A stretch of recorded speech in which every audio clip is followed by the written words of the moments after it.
ಎಲ್ಲರಿಗೂ ನಮಸ್ಕಾರ. ಈ ವಿಡಿಯೋದಲ್ಲಿ 10ನೇ ತರಗತಿಯ ಸಮಾಜ ವಿಜ್ಞಾನ ವಿಷಯದ ಮಾದರಿ ಪ್ರಶ್ನೆ ಪತ್ರಿಕೆ 2ನ್ನು ನೋಡೋಣ. 2025-26ನೇ ಸಾಲು ಕೀ ಆನ್ಸರ್ಸ್ ಅಂದರೆ ಬೋರ್ಡ್ನವ್ರು ಬಿಟ್ಟಿರ್ತಕ್ಕಂಥ ಒಂದು ಮಾದರಿ ಪ್ರಶ್ನೆ ಪತ್ರಿಕೆ ಇದು. ಇದರ ಒಂದು ಕೀ ಉತ್ತರಗಳನ್ನು ನೋಡೋಣ. ಈ ಕೆಳಗಿನ ಪ್ರತಿಯೊಂದು ಪ್ರಶ್ನೆಗೆ ಅಥವಾ ಅಪೂರ್ಣ ಹೇಳಿಕೆಗೆ 4 ಆಯ್ಕೆಗಳನ್ನು ನೀಡಲಾಗಿದೆ. ಅವುಗಳಲ್ಲಿ ಒಂದು ಮಾತ್ರ ಸರಿಯಾಗಿದೆ ಅಥವಾ ಹೆಚ್ಚು ಸೂಕ್ತವಾಗಿದೆ. ಸರಿಯಾದ ಉತ್ತರವನ್ನು ಆರಿಸಿ ಪೂರ್ಣ ಉತ್ತರವನ್ನು ಅದರ ಕ್ರಮಾಕ್ಷರದೊಂದಿಗೆ ಬರೆಯಿರಿ. ಒಟ್ಟು 8 ಪ್ರಶ್ನೆಗಳು, ಪ್ರತಿ ಪ್ರಶ್ನೆಗೆ 1 ಅಂಕ, ಒಟ್ಟು 8 ಅಂಕಗಳು. ಹೊದಿನಾಡು ಎಂಬ ಪಾಳೆಪಟ್ಟಿನ ಮಹಾರಾಣಿಯು ತನ್ನ ಮಗಳನ್ನು ಯದುರಾಯನಿಗೆ ಕೊಟ್ಟು ಮದುವೆ ಮಾಡಿದಳು, ಏಕೆಂದರೆ ಮಾರನಾಯಕನು ಯದುರಾಯನಿಗೆ ಮಗಳನ್ನು ಕೊಡಬೇಕೆಂದು ಮಹಾರಾಣಿಗೆ ಆಜ್ಞೆ ಮಾಡಿದನು. ಯದುರಾಯನು ಸುಂದರನಾಗಿದ್ದನು ಮತ್ತು ಮಹಾರಾಣಿಯ ಮಗಳು ಅವನನ್ನು ಪ್ರೀತಿಸುತ್ತಿದ್ದಳು. ಯದುರಾಯನು ಮಗಳನ್ನು ಕೊಡುವಂತೆ ಮಹಾರಾಣಿಯನ್ನು ಒತ್ತಾಯಿಸಿದನು. ಯದುರಾಯನು ಮಾರನಾಯಕನನ್ನು ಕೊಂದು ಮಹಾರಾಣಿಗೆ ಸಹಾಯ ಮಾಡಿದನು. ಡಿ. ಯದುರಾಯನು ಮಾರನಾಯಕನನ್ನು ಕೊಂದು ಮಹಾರಾಣಿಗೆ ಸಹಾಯ ಮಾಡಿದನು. ಎರಡನೇ ಮಹಾಯುದ್ಧವು ಕೊನೆಗೊಂಡ ವರ್ಷ 1939, 1941, 1943, 1945. ಡಿ. 1945, 1945. ವಿಶ್ವಸಂಸ್ಥೆಯ ಮುಖ್ಯ ಕಚೇರಿ ಇರುವುದು ಹೇಗ್ ಪಟ್ಟಣದಲ್ಲಿ, ಜಿನೆವಾದಲ್ಲಿ, ವಾಷಿಂಗ್ಟನ್ನಲ್ಲಿ, ನ್ಯೂಯಾರ್ಕ್ನಲ್ಲಿ. ನ್ಯೂಯಾರ್ಕ್ನಲ್ಲಿ, ಅಮೆರಿಕ ದೇಶದ ನ್ಯೂಯಾರ್ಕ್ ನಗರದಲ್ಲಿದೆ. ಅಲ್ಲಿ ಲೇಕ್ ಸಕ್ಸಸ್ ಅಂತ ಒಂದು ಸ್ಥಳದ ಅಲ್ಲಿದೆ. ನರ್ಮದಾ ಬಚಾವೋ ಆಂದೋಲನದ ನೇತೃತ್ವ ವಹಿಸಿದ್ದವರು ಶಿವರಾಮ್ ಕಾರಂತರು, ಸುಂದರ್ಲಾಲ್ ಬಹುಗುಣ, ಮೇಧಾ ಪಾಟ್ಕರ್, ಚಂಡಿ ಪ್ರಸಾದ್ ಭಟ್.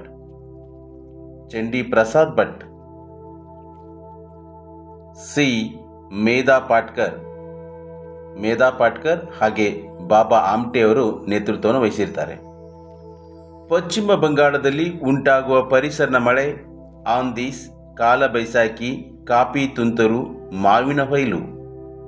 ಅಂದರೆ ಪರಿಸರ ಮಳೆಗೆ ಪಶ್ಚಿಮ ಬಂಗಾಳದಲ್ಲಿ ಏನಂತ ಕರೀತಾರೆ?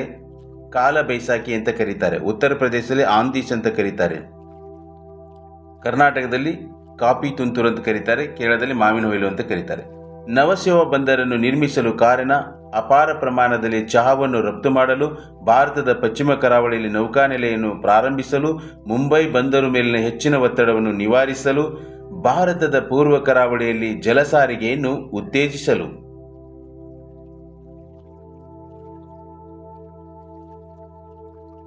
ಸಿ. ಮುಂಬೈ ಬಂದರು ಮೇಲಿನ ಹೆಚ್ಚಿನ ಒತ್ತಡವನ್ನು ನಿವಾರಿಸಲು. ವಸತಿಹೀನರಿಗೆ ಮನೆಗಳನ್ನು ನಿರ್ಮಿಸಿಕೊಡಲು ಜಾರಿಗೆ ತಂದಿರುವ ಯೋಜನೆ ಆಶ್ರಯ ಯೋಜನೆ, ಸಂಧ್ಯಾ ಸುರಕ್ಷಾ ಯೋಜನೆ, ಸುಕನ್ಯಾ ಸಮೃದ್ಧಿ ಯೋಜನೆ, ಜವಾಹರ್ ರೋಜ್ಗಾರ್ ಯೋಜನೆ.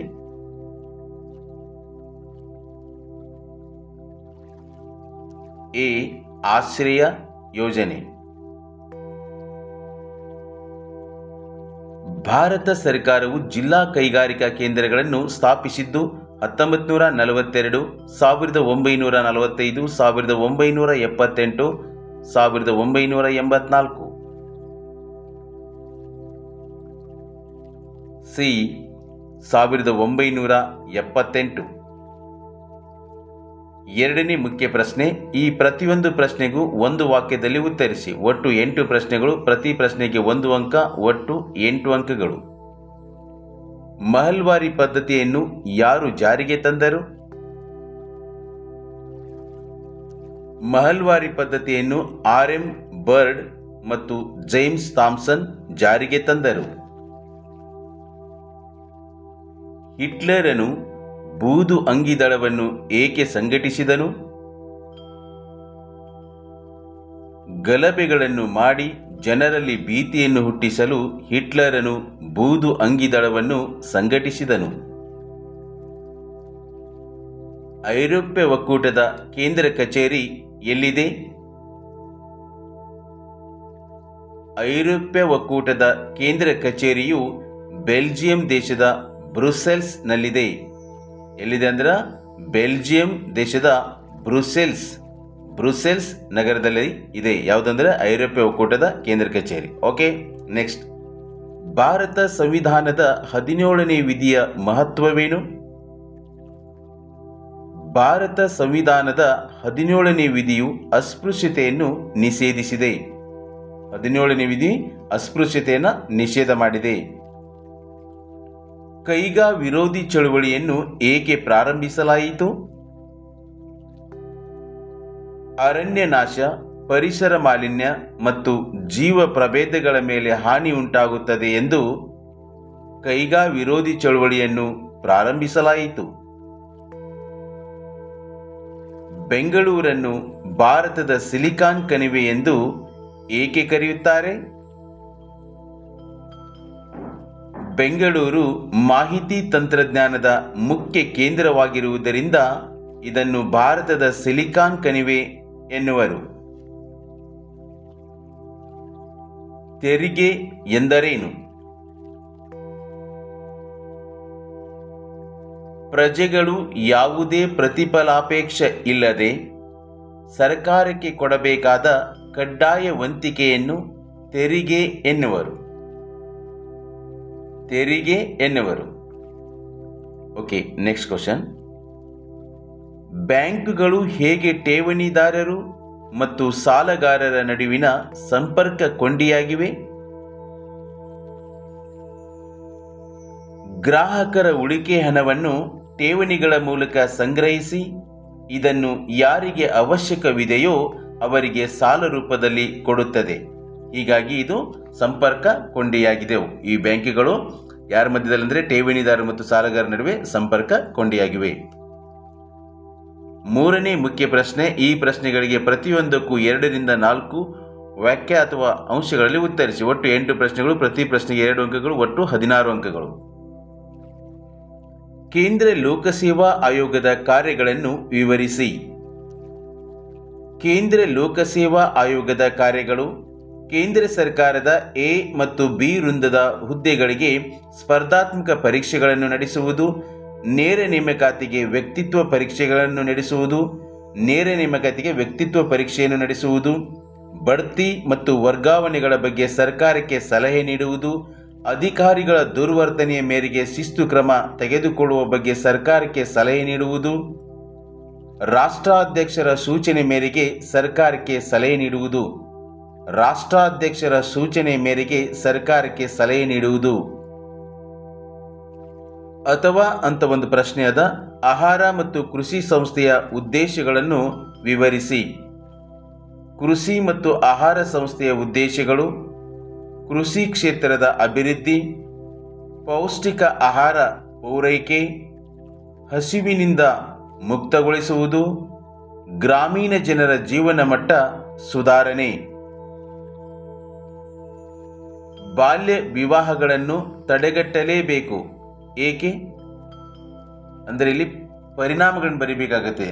ಬಾಲ್ಯ ವಿವಾಹದ ಪರಿಣಾಮಗಳು ಅಂದರೆ ದುಷ್ಪರಿಣಾಮಗಳು: ಬೆಳವಣಿಗೆ ಕುಂಠಿತ, ಲೈಂಗಿಕ ದೌರ್ಜನ್ಯ, ಅಪೌಷ್ಟಿಕತೆ, ರಕ್ತಹೀನತೆ, ಅನಾರೋಗ್ಯ, ಗರ್ಭಪಾತ, ಶಿಶು ಮರಣ, ತಾಯಿ ಮರಣ. ಈ ಎಲ್ಲ ಕಾರಣಗಳಿಂದಾಗಿ ಬಾಲ್ಯ ವಿವಾಹ ನಾವು ತಡೆಗಟ್ಟಲೇಬೇಕಾಗುತ್ತೆ.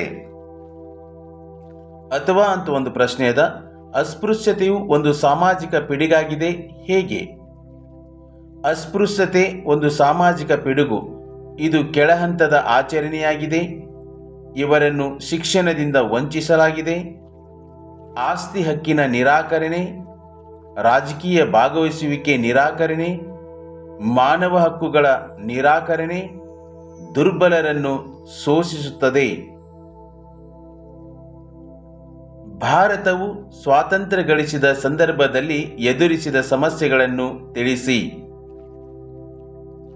ಭಾರತವು ಸ್ವಾತಂತ್ರ್ಯ ಗಳಿಸಿದಾಗ ಎದುರಿಸಿದ ಸಮಸ್ಯೆಗಳು: ನಿರಾಶ್ರಿತರ ಸಮಸ್ಯೆ, ಮತೀಯ ಗಲಭೆ, ಸರ್ಕಾರದ ರಚನೆ, ದೇಶೀಯ ಸಂಸ್ಥಾನಗಳ ವಿಲೀನೀಕರಣ, ಆಹಾರ ಸಮಸ್ಯೆ, ಕೃಷಿ ಬೆಳವಣಿಗೆ ಸಮಸ್ಯೆ, ಕೈಗಾರಿಕೆಗಳ ಬೆಳವಣಿಗೆ ಸಮಸ್ಯೆ, ಸಂವಿಧಾನ ರಚನೆ, ಆರ್ಥಿಕ ಅಸಮಾನತೆ, ವಸತಿ ಸಮಸ್ಯೆ. ವಸತಿ ಸಮಸ್ಯೆ ಇಲ್ಲಿ ವಿದ್ಯಾರ್ಥಿಗಳು 4 ಪಾಯಿಂಟ್ ಬರೆದು ಕೂಡ ನಡೆಯುತ್ತೆ. ಭಾರತದಲ್ಲಿ ಬ್ರಿಟಿಷರು ತಮ್ಮ ಸಾಮ್ರಾಜ್ಯ ವಿಸ್ತರಣೆಗೆ ದತ್ತು ಮಕ್ಕಳಿಗೆ ಹಕ್ಕಿಲ್ಲ ನೀತಿಯನ್ನು ಒಂದು ಅಸ್ತ್ರವಾಗಿ ಬಳಸಿದರು. ಸಮರ್ಥಿಸಿ. ಯಾವುದೇ ಭಾರತೀಯ ರಾಜನು ಮಕ್ಕಳಿಲ್ಲದೆ ಮೃತನಾದರೆ ಅವನು ದತ್ತು ತೆಗೆದುಕೊಂಡಿದ್ದ ಪುತ್ರನಿಗೆ ಉತ್ತರಾಧಿಕಾರ ಹಕ್ಕಿರಲಿಲ್ಲ. ಅಂತಹ ರಾಜ್ಯಗಳನ್ನು ಬ್ರಿಟಿಷ್ ಸಾಮ್ರಾಜ್ಯದಲ್ಲಿ ವಿಲೀನಗೊಳಿಸಲಾಗುತ್ತಿತ್ತು. ಸಾರ್ವಕಾಲಿಕ ಕಾಲುವೆ ಮತ್ತು ಪ್ರವಾಹ ಕಾಲುವೆಗಳ ನಡುವಿನ ವ್ಯತ್ಯಾಸಗಳಾವುವು? ಉತ್ತರವನ್ನು ನೋಡೋಣ. ಪ್ರವಾಹ ಕಾಲುವೆಗಳು ಫಸ್ಟು. ನದಿಗಳಿಗೆ ಯಾವುದೇ ಆಣೆಕಟ್ಟುಗಳನ್ನು ಕಟ್ಟದೆ ನದಿಗಳಿಂದ ನೇರವಾಗಿ ಕೃಷಿ ಭೂಮಿಗೆ ನೀರನ್ನೊದಗಿಸುವ ಕಾಲುವೆಗಳನ್ನು ಪ್ರವಾಹ ಕಾಲುವೆಗಳು ಎನ್ನುವರು. ಇನ್ನು ಸಾರ್ವಕಾಲಿಕ ಕಾಲುವೆಗಳು ನೋಡೋಣ. ಸಾರ್ವಕಾಲಿಕ ಕಾಲುವೆಗಳು ನದಿಗಳಿಗೆ ಆಣೆಕಟ್ಟುಗಳನ್ನು ಕಟ್ಟಿ ನೀರನ್ನು ಸಂಗ್ರಹಿಸಿ ಕೃಷಿ ಭೂಮಿಗೆ ನೀರನ್ನೊದಗಿಸುವ ಕಾಲುವೆಗಳಿಗೆ ಸಾರ್ವಕಾಲಿಕ ಕಾಲುವೆ ಎನ್ನುವರು. ಭಾರತದ ಬೆಳೆ ಋತುಗಳನ್ನು ಪಟ್ಟಿ ಮಾಡಿ. ಭಾರತದ ಬೆಳೆ ಋತುಗಳು ಖಾರಿಫ್ ಬೇಸಾಯ ಅಂದರೆ ಮುಂಗಾರು ಬೆಳೆ, ರಬಿ ಬೇಸಾಯ ಅಂದರೆ ಹಿಂಗಾರು ಬೆಳೆ, ಝೇಡ್ ಬೇಸಾಯ ಅಂದರೆ ಬೇಸಿಗೆ ಕಾಲದ ಬೇಸಾಯ. ಸುಗ್ಗಿ ಪೂರ್ವ ತಂತ್ರಜ್ಞಾನವು ಸುಗ್ಗಿ ನಂತರದ ತಂತ್ರಜ್ಞಾನಕ್ಕಿಂತ ಹೇಗೆ ಭಿನ್ನವಾಗಿದೆ? ಇಲ್ಲಿ ವ್ಯತ್ಯಾಸಗಳನ್ನು ಬರೀಬೇಕಾಗತ್ತೆ, ನೋಡೋಣ. ಇಳುವರಿ ಬೀಜಗಳು, ರಾಸಾಯನಿಕ ಗೊಬ್ಬರ, ಕ್ರಿಮಿನಾಶಕಗಳು ಮತ್ತು ನೀರಾವರಿ ಸೌಲಭ್ಯಗಳಿಂದ ಉತ್ಪಾದನೆಯನ್ನು ಹೆಚ್ಚಿಸುವುದನ್ನು ಸುಗ್ಗಿ ಪೂರ್ವ ತಂತ್ರಜ್ಞಾನ ಎನ್ನುವರು. ಕೃಷಿ ಉತ್ಪನ್ನಗಳ ಸಂಗ್ರಹಣೆ, ಸಂಸ್ಕರಣೆ ಮತ್ತು ಮಾರಾಟದಲ್ಲಿ ತರಲಾದ ಸುಧಾರಿತ ತಂತ್ರಜ್ಞಾನವನ್ನು ಸುಗ್ಗಿ ನಂತರದ ತಂತ್ರಜ್ಞಾನ ಎನ್ನುವರು. ಗ್ರಾಹಕರನ್ನು ಹೇಗೆ ಶೋಷಿಸಲಾಗುತ್ತಿದೆ? ಗ್ರಾಹಕರು ಅನುಭವಿಸುತ್ತಿರುವ ಸಂಕಷ್ಟಗಳು: ಬೆಲೆಗಳಲ್ಲಿ ಮೋಸ, ಕಲಬೆರಕೆ ವಸ್ತುಗಳ ನೀಡಿಕೆ, ಅಳತೆ ಮತ್ತು ತೂಕದಲ್ಲಿ ಮೋಸ, ಗುಣಮಟ್ಟದಲ್ಲಿ ಮೋಸ, ತಪ್ಪು ಮಾಹಿತಿ ನೀಡುವುದು, ಗ್ರಾಹಕರಿಗೆ ರಕ್ಷಣೆ ಇಲ್ಲದಿರುವುದು. ಗ್ರಾಹಕರಿಗೆ ರಕ್ಷಣೆ ಇಲ್ಲದಿರುವುದು. ಈ ಪ್ರಶ್ನೆಗಳಿಗೆ ಪ್ರತಿಯೊಂದಕ್ಕೂ 6 ವಾಕ್ಯ ಅಥವಾ ಅಂಶಗಳಲ್ಲಿ ಉತ್ತರಿಸಿ. ಒಟ್ಟು 9 ಪ್ರಶ್ನೆಗಳು, ಪ್ರತಿ ಪ್ರಶ್ನೆಗೆ 3 ಅಂಕಗಳು, ಒಟ್ಟು 27 ಅಂಕಗಳು. ಡಚ್ಚರ ವಿರುದ್ಧದ ಮಾರ್ತಾಂಡವರ್ಮನ ಹೋರಾಟವನ್ನು ವಿವರಿಸಿ. ಉತ್ತರವನ್ನು ನೋಡೋಣ. ಇವನು ವೈನಾಡಿನ ರಾಜ. ಡಚ್ಚರಿಂದ ತನ್ನ ಸಂಸ್ಥಾನವನ್ನು ರಕ್ಷಿಸಿದನು. ರಾಜಧಾನಿಯನ್ನು ಪದ್ಮನಾಭಪುರದಿಂದ ತಿರುವನಂತಪುರಕ್ಕೆ ಸ್ಥಳಾಂತರಿಸಿದನು. ಡಚ್ಚರ ಕರಿಮೆಣಸಿನ ವ್ಯಾಪಾರವನ್ನು ನಿಯಂತ್ರಿಸಿದನು. ಡಚ್ಚರಿಂದ ನೆಡುಮಂಗಡ ಮತ್ತು ಕೊಟ್ಟಾರ್ಕರಗಳನ್ನು ವಶಪಡಿಸಿಕೊಂಡನು. 1741ರಲ್ಲಿ ಡಚ್ಚರು ತಿರುವಾಂಕೂರಿನ ಮೇಲೆ ಯುದ್ಧ ಸಾರಿದರು. ತಿರುವಾಂಕೂರಿನ ಸೈನ್ಯ ಮೇಲುಗೈ ಸಾಧಿಸಿತು. ಡಚ್ಚರು ತಮ್ಮ ಅಧಿಕಾರವನ್ನು ತಿರುವಾಂಕೂರಿಗೆ ಒಪ್ಪಿಸಿದರು. ಅಥವಾ ಅಂತ ಒಂದು ಪ್ರಶ್ನೆ ಅದ. ಭಾರತದಲ್ಲಿ ಬ್ರಿಟಿಷ್ ಶಿಕ್ಷಣ ವ್ಯವಸ್ಥೆಯು ಬೀರಿದ ಪರಿಣಾಮಗಳನ್ನು ವಿವರಿಸಿ. ಬ್ರಿಟಿಷ್ ಶಿಕ್ಷಣದ ಪರಿಣಾಮಗಳು: ರಾಷ್ಟ್ರೀಯವಾದಿ ಬೆಳೆಯಿತು, ಸ್ಥಳೀಯ ಭಾಷೆ ಬೆಳೆಯಿತು, ಸ್ಥಳೀಯ ಸಾಹಿತ್ಯ ಬೆಳೆಯಿತು, ವೃತ್ತಪತ್ರಿಕೆಗಳು ಬೆಳೆದವು, ಸುಧಾರಣಾ ಚಳುವಳಿಗಳು ಹುಟ್ಟಿಕೊಂಡವು, ಐರೋಪ್ಯ ಚಿಂತನೆಯ ಪ್ರಭಾವ, ಸ್ವಾತಂತ್ರ್ಯ ಚಳುವಳಿಯ ಅರಿವು ಮೂಡಿತು, ಸಾಂಸ್ಕೃತಿಕ ಪರಂಪರೆಯ ಅರಿವು ಮೂಡಿತು. ಸಾಂಸ್ಕೃತಿಕ ಪರಂಪರೆಯ ಅರಿವು ಮೂಡಿತು. ಇವೆಲ್ಲವೂ ಬ್ರಿಟಿಷ್ ಶಿಕ್ಷಣದಿಂದಾದ ಪರಿಣಾಮಗಳು.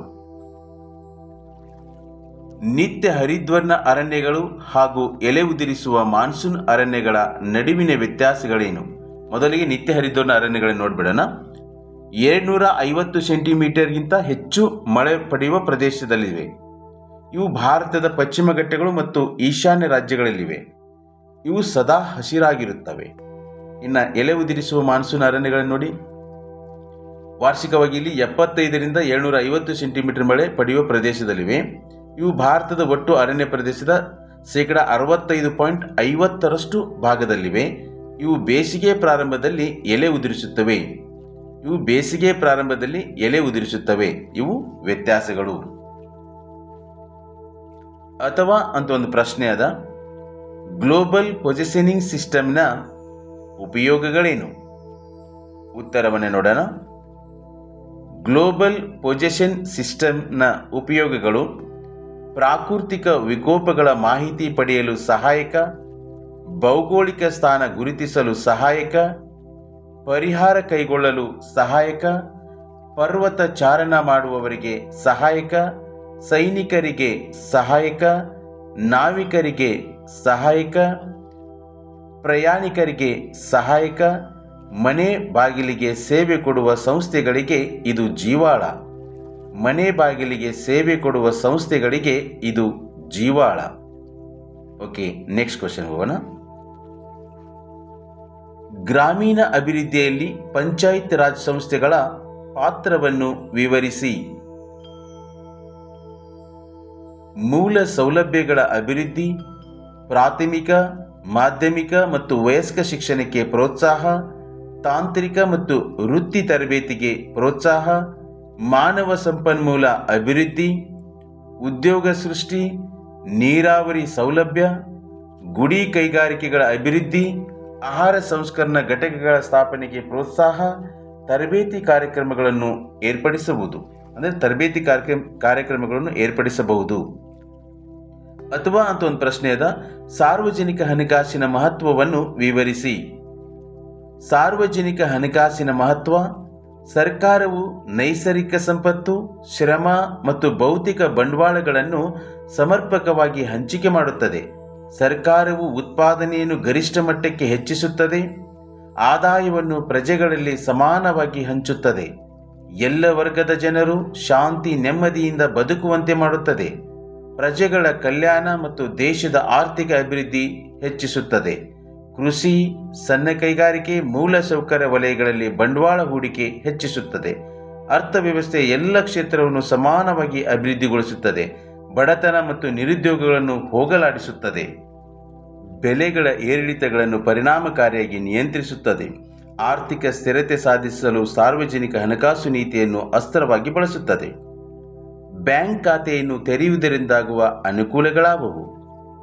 ಉತ್ತರವನ್ನು ನೋಡೋಣ.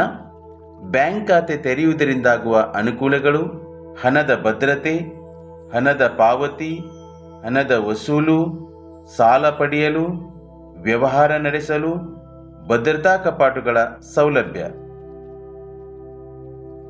ಅಥವಾ ಅಂತ ಒಂದು ಪ್ರಶ್ನೆ ಅದ, ಉದ್ಯಮಿಗಳ ಕಾರ್ಯಗಳಾವುವು?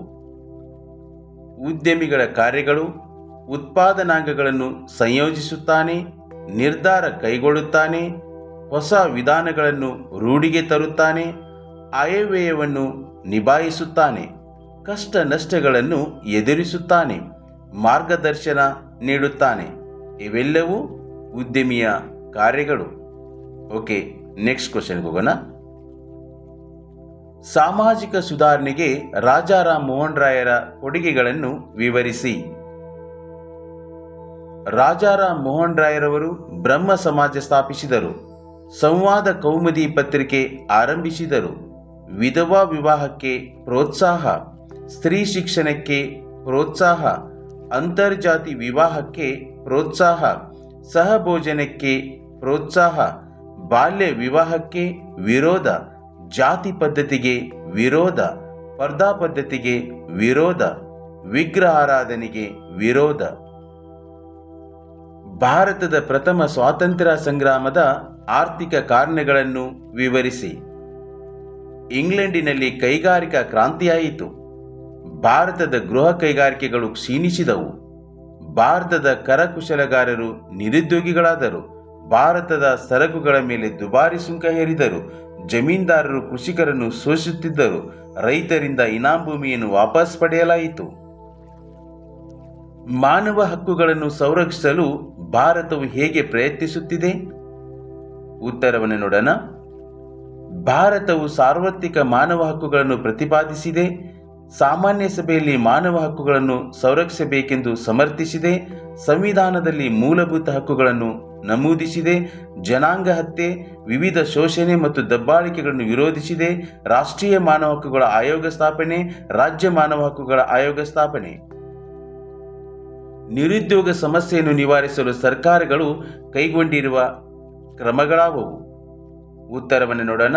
ನಿರುದ್ಯೋಗ ಸಮಸ್ಯೆಗೆ ಪರಿಹಾರ ಕ್ರಮಗಳು, ಜನಸಂಖ್ಯಾ ನಿಯಂತ್ರಣ ಕ್ರಮಗಳು, ಗುಡಿ ಕೈಗಾರಿಕೆಗಳಿಗೆ ಪ್ರೋತ್ಸಾಹ, ಕೃಷಿ ಕ್ಷೇತ್ರದ ಅಭಿವೃದ್ಧಿ, ಕೈಗಾರಿಕಾ ಕ್ಷೇತ್ರದ ಅಭಿವೃದ್ಧಿ, ಶೈಕ್ಷಣಿಕ ಸುಧಾರಣಾ ಯೋಜನೆಗಳು, ಪಂಚವಾರ್ಷಿಕ ಯೋಜನೆಗಳು, ವೃತ್ತಿಪರ ಶಿಕ್ಷಣಕ್ಕೆ ಪ್ರೋತ್ಸಾಹ, ಗ್ರಾಮೀಣ ಅಭಿವೃದ್ಧಿ ಯೋಜನೆಗಳು, ಉದ್ಯೋಗ ಖಾತರಿ ಯೋಜನೆ, ಸ್ವಉದ್ಯೋಗಕ್ಕೆ ಪ್ರೋತ್ಸಾಹ. ಚಂಡಮಾರುತಗಳಿಂದ ಉಂಟಾಗುವ ದುಷ್ಪರಿಣಾಮಗಳನ್ನು ಎದುರಿಸಲು ತೆಗೆದುಕೊಳ್ಳಬೇಕಾದ ಮುನ್ನೆಚ್ಚರಿಕೆ ಕ್ರಮಗಳನ್ನು ವಿವರಿಸಿ. ಚಂಡಮಾರುತಗಳ ಮುನ್ನೆಚ್ಚರಿಕೆಯ ಕ್ರಮಗಳು: ಅಪಾಯಕಾರಿ ಪ್ರದೇಶಗಳಿಂದ ಜನರನ್ನು ಸ್ಥಳಾಂತರಿಸುವುದು, ದೋಣಿ ಹೆಲಿಕಾಪ್ಟರ್ಗಳನ್ನು ಸಜ್ಜಾಗಿರಿಸುವುದು, ರೈಲು ಬಸ್ಸು ಮಾರ್ಗಗಳನ್ನು ಬದಲಾಯಿಸುವುದು, ಚಂಡಮಾರುತಗಳ ಬಗ್ಗೆ ಮಾಹಿತಿ ಒದಗಿಸುವುದು, ಸೇನಾ ತುಕಡಿಗಳನ್ನು ಸಿದ್ಧಗೊಳಿಸಿಡುವುದು, ಆಹಾರ ಮತ್ತು ಔಷಧಗಳನ್ನು ಒದಗಿಸುವುದು.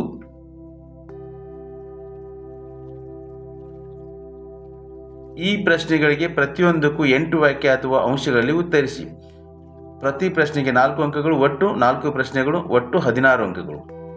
ಭಾರತದ ಸಾಮಾಜಿಕ ಸುಧಾರಣೆಯಲ್ಲಿ ಡಾಕ್ಟರ್ BR ಅಂಬೇಡ್ಕರ್ ಅವರು ಮಹತ್ವದ ಪಾತ್ರ ವಹಿಸಿದ್ದಾರೆ. ಸಮರ್ಥಿಸಿ.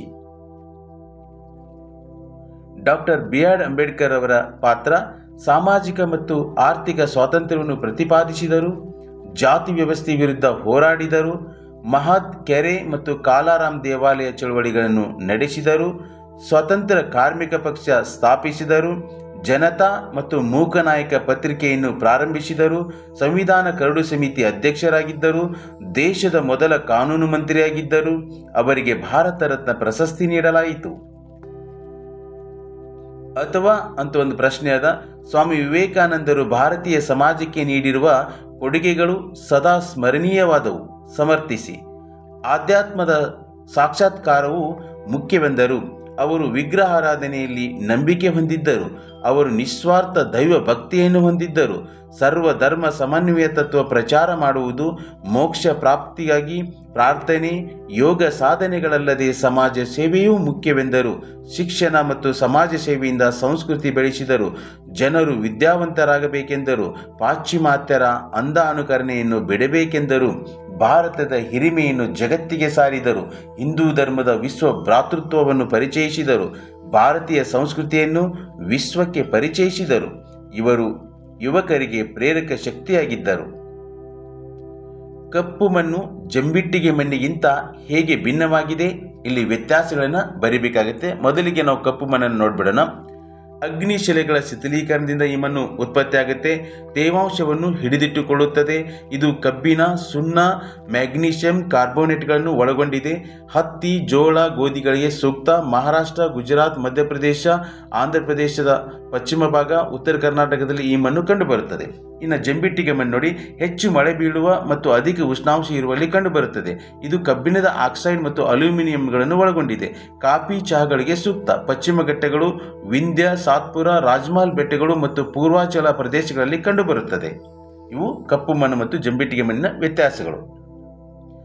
ಅಥವಾ ಅಂತ ಒಂದು ಪ್ರಶ್ನೆ ಅದ.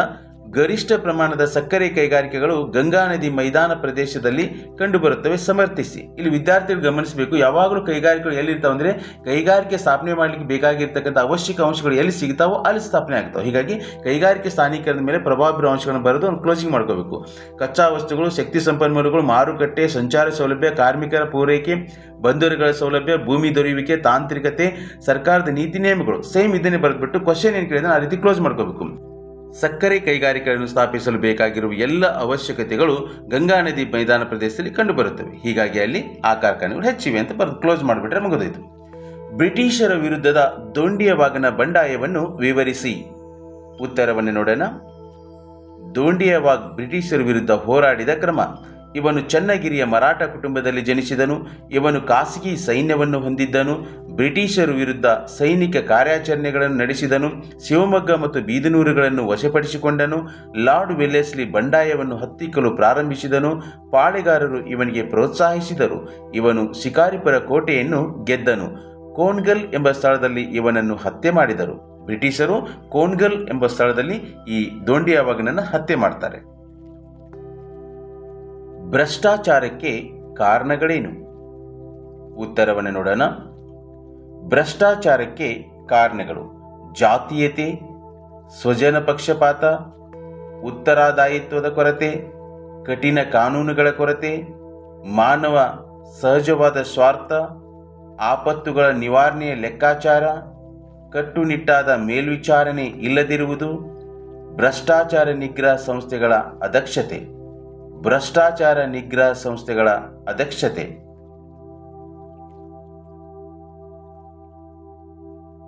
ನಿಮಗೆ ಒದಗಿಸಿರುವ ಭಾರತದ ನಕ್ಷೆಯಲ್ಲಿ ಇವುಗಳಲ್ಲಿ ಯಾವುದಾದರೂ 5 ಗುರುತಿಸಿ. ಒಟ್ಟು 5 ಅಂಕಗಳು. ಇಲ್ಲಿ 10 ಸ್ಥಳಗಳನ್ನು ನೀಡಲಾಗಿದೆ. ಹಾಗೆ ನಕ್ಷೆಯನ್ನು ಕೂಡ ಅವರೇ ನೀಡಿರ್ತಾರೆ. ನಾವು ಈ 10 ಸ್ಥಳಗಳನ್ನು ಗುರುತಿಸಬೇಕಾಗತ್ತೆ. ಈಗ ಒಂದೊಂದಾಗಿ ನಾವು ಗುರುತಿಸೋಣ. ಮೊದಲಿಗೆ ಮಲಬಾರ್ ತೀರ. ನೋಡಿ, ಮಲಬಾರ್ ತೀರ ಎಲ್ಲಿ ಬರುತ್ತೆ ಅಂದರೆ ಈ ಭಾಗದಲ್ಲಿ ಬರುತ್ತೆ. ಈ ಕೇರಳ ಭಾಗ ಇದೆಯಲ್ಲ, ನಾನು ಗುರುತಿಸ್ತೀನಿ ನೋಡಿ. ಈ ರೀತಿಯಾಗಿ ಮಲಬಾರ್ ತೀರವನ್ನು ಗುರುತಿಸಬೇಕು. ಗುರುತಿಸಿಬಿಟ್ಟು ಅಲ್ಲಿ ಎ ಅಂತ ಬರೆದ್ರೆ ಸಾಕು. ಇದು ಮಲಬಾರ್ ತೀರ. ನೆಕ್ಸ್ಟ್ ನೋಡಿ, 87 ಪೂರ್ವ ರೇಖಾಂಶ. ಇದು ಭಾರತದ ಸಮಯವನ್ನು ಗುರುತಿಸ್ತಕ್ಕಂಥ ರೇಖಾಂಶ. ಈ ರೀತಿಯಾಗಿ ಅದನ್ನು ಲೈನನ್ನು ಹಾಕಬೇಕಾಗುತ್ತೆ. 87 ಪೂರ್ವ ರೇಖಾಂಶ. ಜಸ್ಟ್ ನೀವು ಇಲ್ಲಿ ಹೀಗೆ ಬಿ ಅಂತ ಬರೆದ್ರೆ ಸಾಕು. 87 ಪೂರ್ವ ರೇಖಾಂಶ. ನೆಕ್ಸ್ಟು ಬಂಗಾಳ ಕೊಲ್ಲಿ ಕೇಳಿದ್ದಾನೆ. ಸೊ ಬಂಗಾಳ ಕೊಲ್ಲಿ ಯಾವುದು ಅಂತಂದರೆ ಈ ಭಾಗವನ್ನು ನಾವು ಬಂಗಾಳ ಕೊಲ್ಲಿ ಅಂತ ಕರೀತೇವೆ. ಸೊ ಇದೆಲ್ಲ ಏನು ಅಂತಂದರೆ ಬಂಗಾಳ ಕೊಲ್ಲಿ. ಈ ಕಡೆ ಲೆಫ್ಟ್ ಇರೋದು ಅರಬ್ಬಿ ಸಮುದ್ರ. ಸೊ ಇದು ಬಂಗಾಳ ಕೊಲ್ಲಿ. ನೀವು ಈ ಭಾಗದಲ್ಲಿ ಜಸ್ಟ್ ಸಿ ಅಂತ ಬರೆದು ಈ ಗ್ರೌಂಡ್ ಹಾಕಿದರೆ ಸಾಕು. ನೆಕ್ಸ್ಟು ದಾಮೋದರ ಯೋಜನೆ. ದಾಮೋದರ ಯೋಜನೆ ಎಲ್ಲಿ ಬರುತ್ತೆ ಅಂದರೆ ಪಶ್ಚಿಮ ಬಂಗಾಳದಲ್ಲಿ ಬರುತ್ತೆ. ಸೊ ಇದು ದಾಮೋದರ ಯೋಜನೆ. ಪಶ್ಚಿಮ ಬಂಗಾಳದಲ್ಲಿ ಡಿ ಅಂತ ಬರೋದು ಹೀಗೆ ಹಾಕಿದರೆ ಸಾಕು. ಇದು ದಾಮೋದರ ಯೋಜನೆ. ನರೋರಾ. ಇದು ನರೋರಾ ಅನ್ನೋದು ಒಂದು ಅನುಸ್ಥಾವರ ಉತ್ತರ ಪ್ರದೇಶದಲ್ಲಿ ಬರುತ್ತೆ. ಈ ನರೋರಾ ಅನ್ನೋದು ಉತ್ತರ ಪ್ರದೇಶದಲ್ಲಿ ಬರುತ್ತೆ. ಸೊ ನೀವು ಉತ್ತರ ಪ್ರದೇಶದಲ್ಲಿ ಜಸ್ಟ್ ಈ ರೀತಿಯಾಗಿ ಈ ಅನ್ನು ಬರೋದು ಹೀಗೆ ಉತ್ತರ ಪ್ರದೇಶ ರೌಂಡ್ ಹಾಕಿದರೆ ಸಾಕು. ನೆಕ್ಸ್ಟು ಕಾಂಡ್ಲಾ ಬಂದರು. ಇದು ಕಾಂಡ್ಲಾ ಬಂದರು ಅನ್ನೋದು ಇಲ್ಲಿ ಗುಜರಾತದ ಈ ಭಾಗದಲ್ಲಿ ಬರುತ್ತೆ. ನೀವು ಇಲ್ಲಿ ನೋಡಿ, ಇಲ್ಲಿ ಬರೆದ್ಬಿಟ್ಟು ಹೀಗೆ ಎಫ್. ಇದು ಕಾಂಡ್ಲಾ ಬಂದರು. ಕೆಂಪೇಗೌಡ ಅಂತಾರಾಷ್ಟ್ರೀಯ ವಿಮಾನ ನಿಲ್ದಾಣ. ಕೆಂಪೇಗೌಡ ಅಂತಾರಾಷ್ಟ್ರೀಯ ವಿಮಾನ ನಿಲ್ದಾಣ ಎಲ್ಲಿ ಬರುತ್ತೆ ಅಂದರೆ ಬೆಂಗಳೂರು ನಗರದಲ್ಲಿ ಬರುತ್ತೆ. ಸೊ ನೀವಿಲ್ಲಿ ಜಿ ಅಂತ ಹಾಕ್ತೀವಿ ನೋಡಿ. ಸೊ ಇಲ್ಲಿ ಬರುತ್ತೆ ಅದು. ಸೊ ಇದು ಬೆಂಗಳೂರು ಕೆಂಪೇಗೌಡ ಅಂತಾರಾಷ್ಟ್ರೀಯ ವಿಮಾನ ನಿಲ್ದಾಣ. ನೆಕ್ಸ್ಟು ನವಮಂಗಳೂರು. ಸೊ ನವಮಂಗಳೂರು ಎಲ್ಲಿ ಬರುತ್ತೆ ಅಂತಂದರೆ ನಾನು ಇಲ್ಲಿ ಎಚ್ ಅಂತ ಬರೀತೀನಿ ನೋಡಿ. ಇಲ್ಲಿ ನವಮಂಗಳೂರು ಬರುತ್ತೆ. ಈ ಭಾಗದಲ್ಲಿ ನವಮಂಗಳೂರು ಈ ಭಾಗದಲ್ಲಿ ಬರೋದು. ಬರ್ನ್ಪುರ. ಬರ್ನ್ಪುರ ಅಲ್ಲಿ ಕಬ್ಬಿಣ ಮತ್ತು ಉಕ್ಕಿನ ಕಾರ್ಖಾನೆ ಅದ.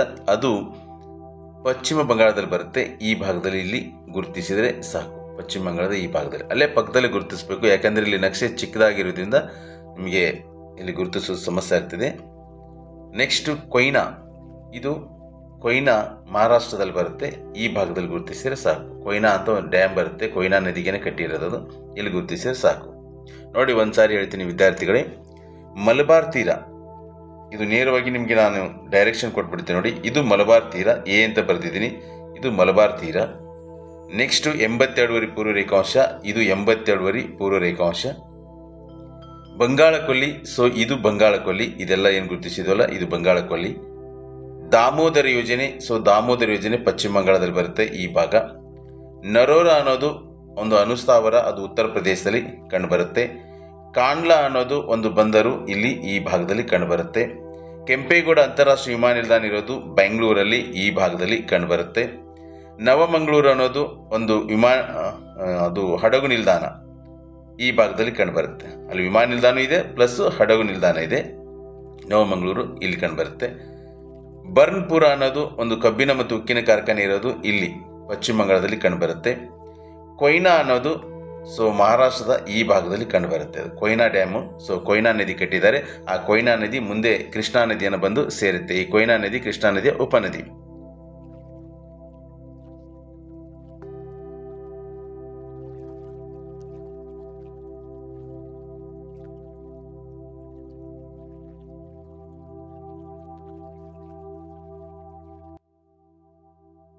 ದೃಷ್ಟಿ ವಿಕಲಚೇತನ ವಿದ್ಯಾರ್ಥಿಗಳಿಗೆ ಪರ್ಯಾಯ ಪ್ರಶ್ನೆ.